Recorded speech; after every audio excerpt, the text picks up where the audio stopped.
Hello everyone and welcome to GS with Yashodhara. How are you all doing? I hope you all are staying home, staying safe. All right, तो आज हम बात करने वाले हैं A76 iceberg की. What is special in this iceberg? तो आप याद रखिएगा, it is the largest iceberg in the world. हाल ही में ये एक largest iceberg है जो घोषित किया गया. इससे पहले एक और iceberg था which was largest in the world, but now it has overtaken that iceberg, and this A76 iceberg is now the world's largest iceberg. So नाम क्या है iceberg का? Point 1 to remember is A76. Point 2 to remember, अगर ये iceberg है तो ये किससे अलग हुआ है? तो याद रखिएगा, ये रोने आइस शेल्फ से अलग होकर एक आइसबर्ग है जो पानी में तैर रहा है. That is an iceberg. ठीक है, अब हम पानी की बात कर रहे हैं तो हमको याद रखना ये भी ज़रूरी है कि ये कहाँ तैर रहा है. तो याद रखिएगा, ये वेडल सी में तैर रहा है. और ये वेडल सी कहाँ है? It is in Antarctica. Let me show you the picture. Here it is. आप ये पिक्चर देखेंगे, ठीक है. So this is the Ronne ice shelf, बहुत बड़ा ग्लेशियर जिससे अलग होकर ये जो आइसबर्ग है ये अलग हो गया है due to hydrofracturing and many other reasons, जो प्राइमरीली क्या है आपका क्लाइमेटिक चेंज की वजह से है. ठीक है, सो ये अलग हो गया है रोने आइस शेल्फ से और अब ये तैर रहा है एक सी में, और उस सी का नाम है वेडल सी. So this Weddell Sea is where this A76 iceberg is floating and which is the world's largest iceberg. तो अब ये क्या बन गया है? ये आपका वर्ल्ड का लार्जेस्ट आइसबर्ग बन चुका है.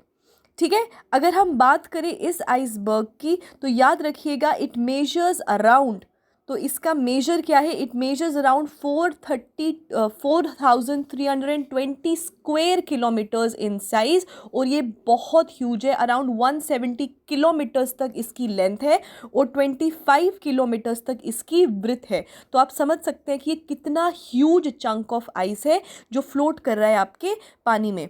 अब अलार्मिंग तो है. अलार्मिंग का मतलब ये हो गया, एक तो ये क्लाइमेटिक जो हमारा इशू है उसको बताता है. इसी के साथ ये जो इतना बड़ा आइसबर्ग तैर रहा है ये हो सकता है किसी लैंड मास के साथ टकरा जाए, और जब ये पिघले, क्योंकि अल्टीमेटली क्लाइमेट चेंज तो है, ग्लोबल वार्मिंग तो है, तो जब ये आइसबर्ग पिघलेगा तो इसकी वजह से सी लेवल राइज होगा. So sea level is one of the major causes इसके इफेक्ट में देखने को मिल सकते हैं. और नंबर 2 इज़ कि अगर ये किसी और के साथ जाके टकरा जाएगा, एक तो डिस्ट्रक्शन क्रिएट होगा और उसी के साथ उस जगह का जो फौना है, जो वहाँ के स्पीशीज़ हैं, जो एनिमल्स वहाँ रह रहे हैं, उनके ऊपर भी it is dangerous. Now this was recently spotted. It was recently spotted. याद रखिएगा, स्पॉट किसने किया था? It was captured by the Copernicus Sentinel mission. So याद रखिएगा, एक सैटेलाइट इमेज लिया गया है which is captured by the Copernicus Sentinel mission, और ये जो है mission it comes under the European Space Agency. So अगर आपको Copernicus Sentinel mission का नाम याद नहीं रखना है तो आप याद रखिएगा यूरोपियन स्पेस एजेंसी के द्वारा it was been taken. Now what did I tell you? I told you कि ये अब वर्ल्ड का सबसे बड़ा है. तो सरपास किसको किया है? It has surpassed A23A iceberg. So it has surpassed A23 iceberg which was 3,380 square kilometers, जबकि जो नया वाला है it is 4,320 square kilometers. और जो पुराना वाला था that is A23A, ये कहाँ तैर रहा था? It was also floating in the Weddell Sea just like this iceberg. ठीक है, अब what did I tell you?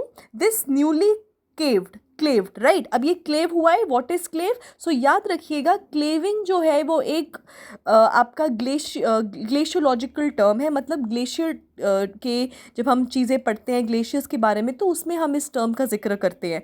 इसका मतलब कुछ नहीं होता है. लेमैन की भाषा में आप याद रखिएगा, जब कभी भी एक ग्लेशियर से कोई चीज़ ब्रेक ऑफ हो जाए या टूट जाए, क्या टूटेगी? ऑब्वियसली आइस टूटेगी ना. सो जब simply breaking off the ice from the big iceberg glacier, उसको हम बोलते हैं क्लेविंग. ठीक है, now it is most common when the glacier flows into water. उसी के बारे में हम पढ़ रहे हैं अभी भी. But it can occur on a dry land also, और उसको हम ड्राई कैल्विंग कहते हैं. Now what is an iceberg? एक आइसबर्ग एक ऐसा सी है, एक ऐसा आइस होता है, एक चंक ऑफ आइस है जो एक बड़े ग्लेशियर से टूट चुका है. सो जब एक बड़े बड़े ग्लेशियर से या एक शेल्फ ऑफ आइस से एक आइस टूटकर पानी में गिर जाए and it starts to float independent, उसको हम बोलते हैं iceberg.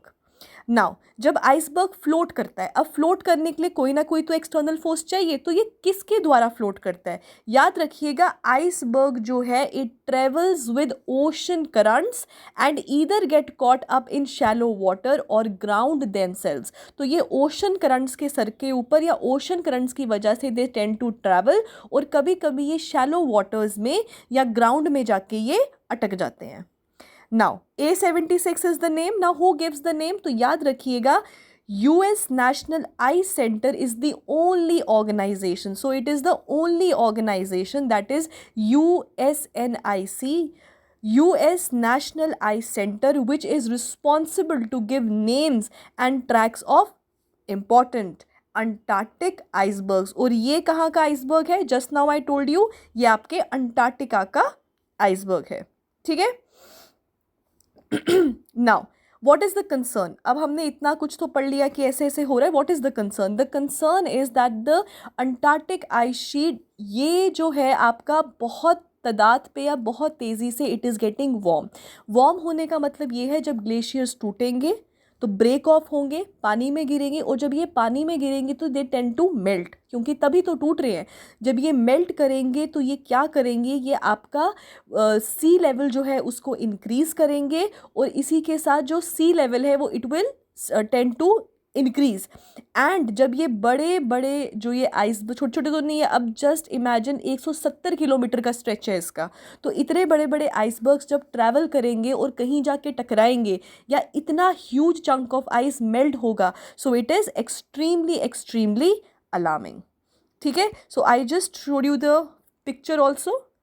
What is the picture? This is the Ronne ice shelf जहाँ से ये ब्रेक ऑफ हुआ है, and A76 is the iceberg. जिस इस आइसबर्ग का नाम इट इज़ A76, जो आपका US नेशनल आइस सेंटर जो है वो इसको देता है.